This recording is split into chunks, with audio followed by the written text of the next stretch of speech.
जिसका आज मंत्रिपरिषद ने फैसला किया है। वर्षाकालीन पावर सत्र का 19 सितंबर से शुरुआत हो, इसके लिए मंत्रिपरिषद ने आज निर्णय किया है। माननीय श्री राज्यपाल जी के पास उसका रिकमेंडेशन भेजा है।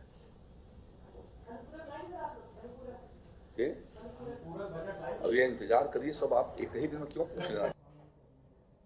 आज मंत्रिपरिषद ने माननीय मुख्यमंत्री योगी आदित्यनाथ जी की अध्यक्षता में जो महत्वपूर्ण फैसले लिए हैं, उसमें से एक किसानों के हित में फैसला लिया है। विभिन्न परिस्थितिकीय संसाधनों द्वारा कीट रोग नियंत्रण की योजना के संदर्भ में प्रदेश में प्रतिवर्ष लगभग खरपतवार आज से 15 से 20% क्षति होती है।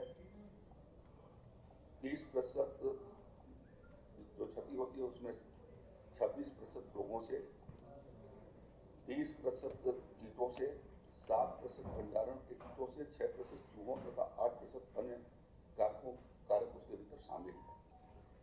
इनके लिए एक फसलों से होने वाली क्षति को कम किए जाने के लिए 2022-23 से लेकर के 2026-27 तक के लिए आज मंत्रिपरिषद ने एक योजना की स्वीकृति दी है। अगले 5 वर्षों में हम लोग इस पर 192 करोड़ 57,75,000 रुपए की धनराशि तय की जाएगी। इस वित्तीय वर्ष में 34 करोड़ 17 लाख रुपए से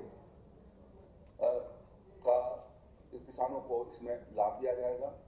विशेष रूप से कृषि रक्षा रसायन और बायो पेस्टिसाइड्स के प्रयोग के लिए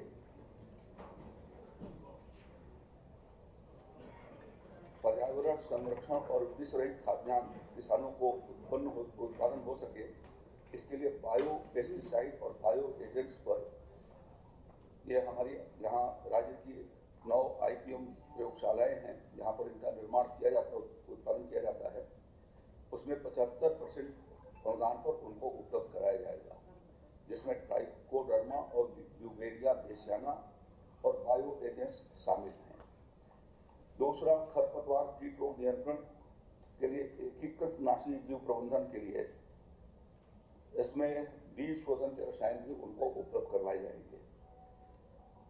लघु सीमांत कृषकों को खरपतवार कीट रोग के नियंत्रण हेतु 50% अनुदान देने की योजना प्रस्तावित है। 22-23 में 1,95,000 हेक्टेयर क्षेत्रफल में अनुदान दिया जाएगा, जिसमें किसानों को आगे आने वाली फसलों के लिए जो कीटनाशक की आवश्यकता होगी वह उससे सुलभ कराए जाएंगे। कृषकों को प्लांट प्रोटेक्शन की दृष्टि से foot sprayer, knapsack sprayer, power sprayer आदि कृषि रक्षा यंत्रों पर 50% का अनुदान दिया जाएगा। जो मानव चालित हैं उनके ऊपर 3,000 रुपए की सीमा में 1,500 रुपए का अनुदान प्राप्त होगा और जो पावर से संचालित हैं उस पर 6,000 पर 50% की सब्सिडी यानी 3,000 रुपए पर उपलब्ध होगा। फसलों के सुरक्षित रखे जाने के लिए 2, 3, 5 क्विंटल की बखारी भी 50% अनुदान पर किसानों को उपलब्ध कराई जाएगी और इससे 10,000 किसानों को इसका लाभ प्राप्त होगा। IPM प्रयोगशाला का सुदृढ़ीकरण और कीट रोग के प्रयोग, उनके सर्विलेंस और साथ ही फसलों की निगरानी निदान प्रणाली के लिए तकनीकी प्रशिक्षण के भी कार्यक्रम इसके साथ आयोजित होंगे। तो इस प्रकार से आज ये उत्तर प्रदेश के किसानों की इस योजना में 2017 से 22 के बीच में 11,58,321 किसान लाभान्वित हुए थे। 2022-27 तक लगभग 41,42,000 किसानों के लिए इस योजना से उनको आच्छादित किया जाएगा, ये प्रस्तावित किया गया है।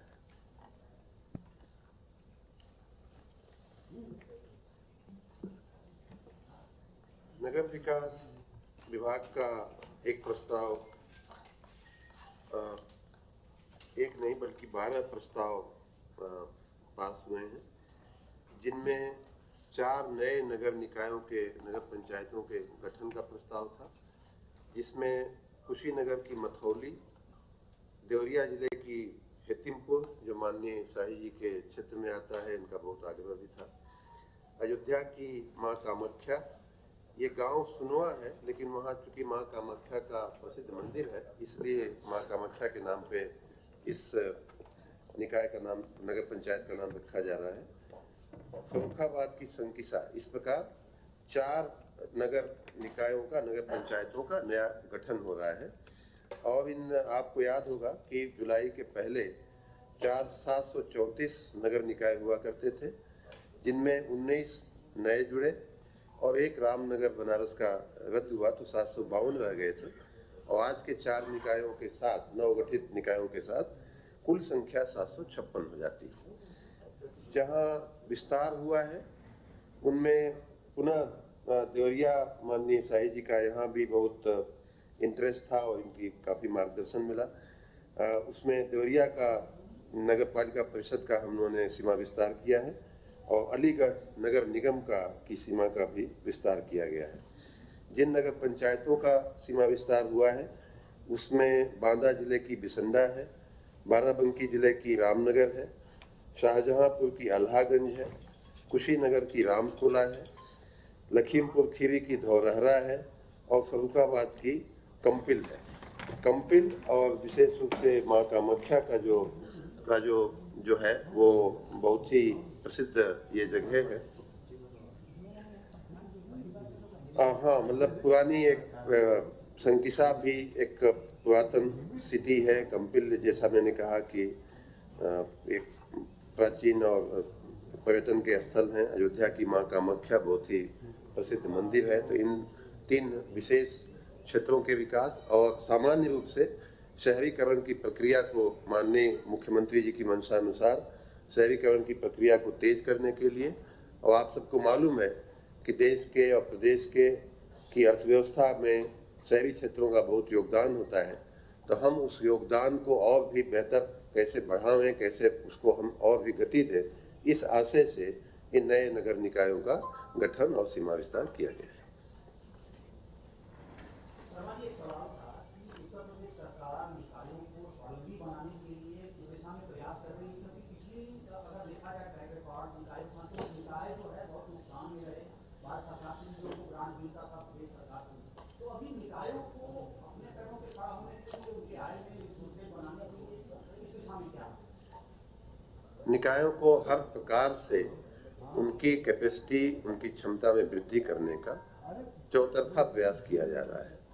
टेक्नोलॉजी का उपयोग करके आपने देखा होगा पिछले दिनों हमने 1533 और संभव जैसी व्यवस्थाएं खड़ी की, जिससे उनको टेक्नोलॉजी के उपयोग की आदत पड़े और नागरिकों को उनसे अपनी अपनी सेवाएं लेने के भी सरलता हो जाए। उसी प्रकार उनके जो वित्तीय प्रबंधन का काम है, उनकी कर्मचारियों की ट्रेनिंग का काम है। कल ही हमने प्रदेश के सभी नगर निकायों के जो अधिशासी अधिकारी हैं उनका एक पूरे दिन का ट्रेनिंग वर्कशॉप हमने रखा है। तो ये सब प्रक्रिया हमने शुरू किया है, जिसके अच्छे परिणाम आने वाले दिनों में मिलेंगे।